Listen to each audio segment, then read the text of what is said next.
What happens when yesterday's best option gets mishandled? I would say that you should look for a new one. Alright, so this is the EPZ TP35 Pro, and although it costs $50, it comes with enough power to drive stuff like the R70X from Audio Technica, plus pretty much 90% of all IEMs in the market to deafening levels, all while being extremely light and portable. Now, despite this being sent to me by EPZ, I'm not really gonna hold back with the findings that I have, and I'm going to ensure that you actually know what you're getting, starting with the physical side. Alright, so when it comes to the dimensions, this is tiny at 43.5mm for the length, 12mm for the actual depth, and 21.7mm for the width. Meaning, this is not gonna be too much bigger than, say, a $1 coin in terms of the overall length and width, maybe in the depth, obviously. So it's going to be an easy carry, which nicely pairs up with the Dekoni DAC holder. Now, talking about the accessories that this thing comes with, the EPZ 35 Pro comes with a C2C cable plus a USB Type-C onto a USB 3 adapter, which won't mess up the sound or somehow make them less powerful, as USBs on PCs will output 5 volts as a standard. And these DAC amps are made and designed to work with said standard because, it's not really called digital to analog for no reason, right?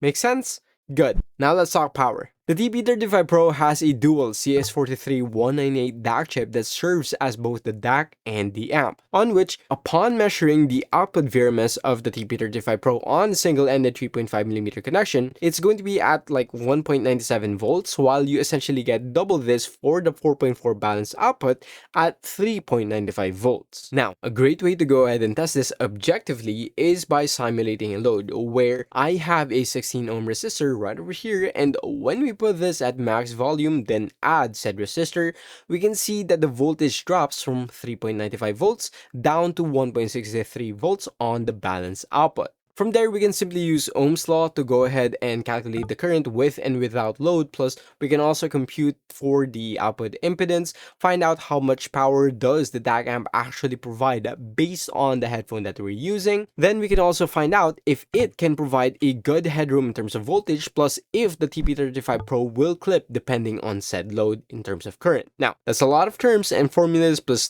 calculations, so let's go ahead and establish what these actually mean. For starters, the 3.5mm output on this thing is not going to be enough to get the most out of something like the Audio Technica R70X, where I chose that word specifically as even though they can make the R70X sound extremely loud, like deafening levels of loud, it really won't reach the target 110 decibel volume, while a 4.4mm output on this thing should be able to let them go above it based at least on the specifications. Meaning the 3.5mm output is going to sound a bit silent compared to the balanced output and may even sound a bit distorted or even compressed when things like bass drops or crescendos happen, while the 4.4mm output on the TP35 Pro will have more than enough juice to provide headroom to not only make the R70X sing but to also allow for some EQ. As for the current, if voltage dictates how loud your device can go, the current is what dictates how consistent said voltage flows from device to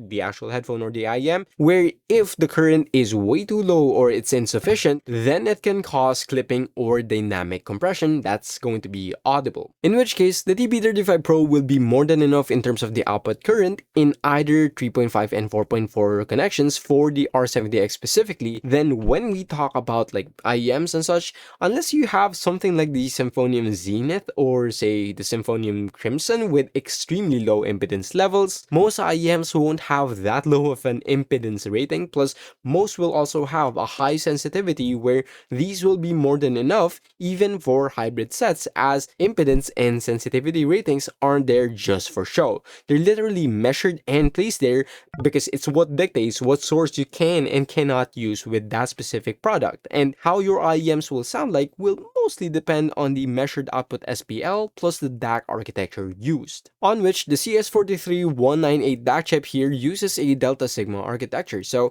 it is made to sound as transparent as possible while also providing a high signal-to-noise ratio on top of the low distortion ratings, where I personally don't really hear any differences with them, like when comparing it to the Moondrop Dawn Pro 2, the original TRN Black Pearl, the Cadelix 5K, and even the JM6 Pro, like the basic one, where assuming you got the SPL and like the voltage levels on all of them as equal as possible, there really shouldn't be any noticeable differences here, since all of these DACs uses the same Delta Sigma design, and it's also all made by Cirrus Logic. So same manufacturer, same architecture, different generations, but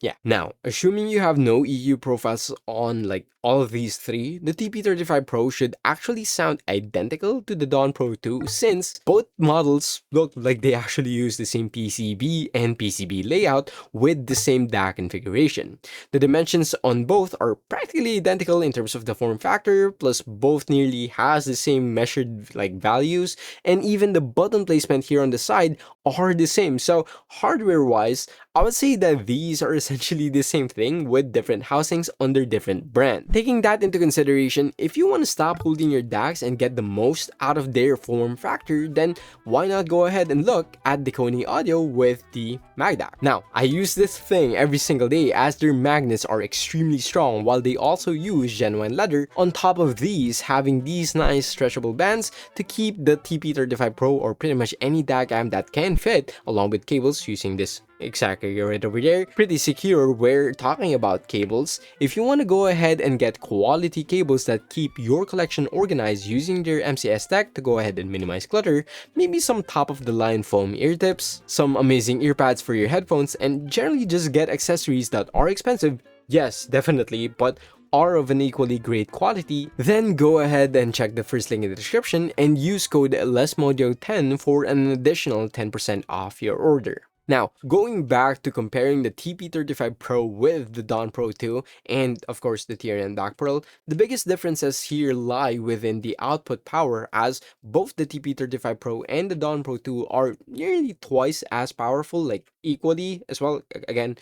like both their values are pretty much almost the same, while the app integration is also mostly the same, where the TP35 Pro and the TRN Black Pearl can be used with SZ Walkplay, while Dawn Pro 2 can be primarily used with the Moondrop Link 2.0 or the SZ Walkplay as well. So yes, besides the actual size of these two things, internals and the actual measurements, these two are also quite similar in how apps work with them, where upon using SZ Walkplay across all three DAC amps, you have access to the 10-band PEQ plus up to 10 customizable EQ profiles, which is saved on the actual device. And then when playing with the actual buttons here, holding both of them turns the LED on or off. Short pressing both buttons don't really provide any sort of LED indicators, but you can switch from high to low gain just by doing that. Then reaching 100 or 0% hardware volume shows a single white flash. As for switching UAC modes to use them with stuff like a Nintendo Switch, for example, you just need to go ahead and hold the volume up button as you're connecting them via USB Type-C, and take note here that the LED will keep blinking red if you're on UAC 1. And then, as for the other LED colors, these would signify sampling rates, where if the sampling rate of your music is somewhere around 44.1K onwards to 48K Hertz, then the red LED will stay on. If it's at 88.2K to like 96K sampling rate, and then the green LED will stay on, and so on and so forth. Just look at the graph. Now, for the big question, which one should you buy?